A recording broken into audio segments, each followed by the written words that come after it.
Hello बच्चे लोग, कैसे है सब सब बढ़िया।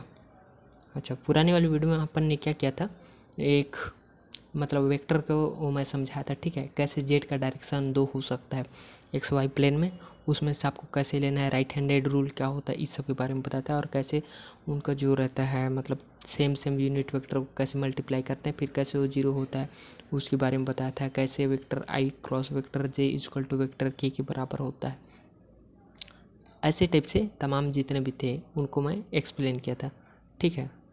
तो आज की इस वीडियो में क्या करेंगे, आज की इस वीडियो में मैं तुमको एक एग्जांपल बताऊंगा, ठीक है। एससी वर्मा का ही है और वही क्रॉस प्रोडक्ट के ऊपर ही बेस्ड है, तो ठीक है। तो यहाँ दिया वो क्वेश्चन, तुम इसको प्रॉपर पढ़ लेना, ठीक। इसको मैं खैर एक्सप्लेन कर रहा हूँ कि दिया क्या है। तो बेसिकली इसमें बताया क्या है कि आपको दो वेक्टर दिए हैं, ठीक है। Vector a and vector b, and इसका मैग्नीट्यूड भी दिया है। वेक्टर ए के जैसे कि 5 यूनिट है। यूनिट मतलब कि ये कोई इसका यूनिट होगा, जैसे कि होता है ना न्यूटन हो गया आपका।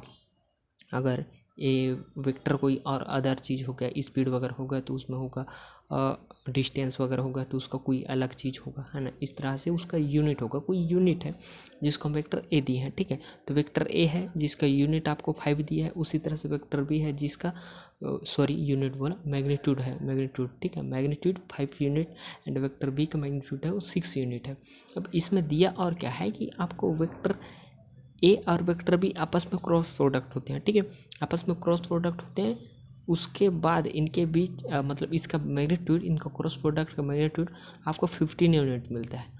तो आपको क्या करना है कि vector a and vector b के बीच कितना एंगल बन रहा है ना, उसी को आपको यहाँ फाइंड करना है। तो वही चीज़ यहाँ आपको बताने के लिए पूछा है, ठीक है, कि कैसे उसको फाइंड करेंगे। तो उसका यहाँ सॉल्यूशन दिया है, उसको मैं एक्सप्लेन कर रहा हूँ, तुम लोग इसको देख लेना। पर बुक पढ़ोगे समझ जाएगा तो अच्छी बात है यार, आप बुक पढ़िए, ठीक है। अगर समझ नहीं आ रहा है तो आप इस वीडियो का सहारा ले सकते हो, ठीक है। तो इसमें क्या दिया है कि vector a cross vector b mod के अंदर दिया है, ठीक है। Mod vector a cross vector b equal to magnitude of a into magnitude of b into sine theta, ये हमारा फार्मूला होता है, तुमको पता है, ठीक है। अब इसका वैल्यू क्या है, आपको 15 दिया, 15 रख दे। इसका क्या है 5 इंटू 6 इंटू साइन थीटा, ठीक है। अब ये क्या हो जाएगा, ये 30 हो जाएगा, ठीक। इधर 15 है।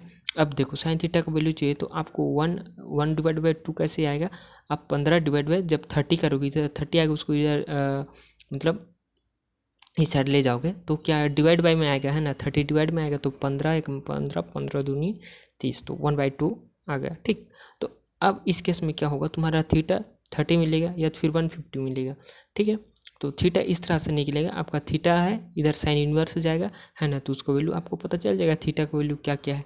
तो ये इसका फाइनल आंसर होगा।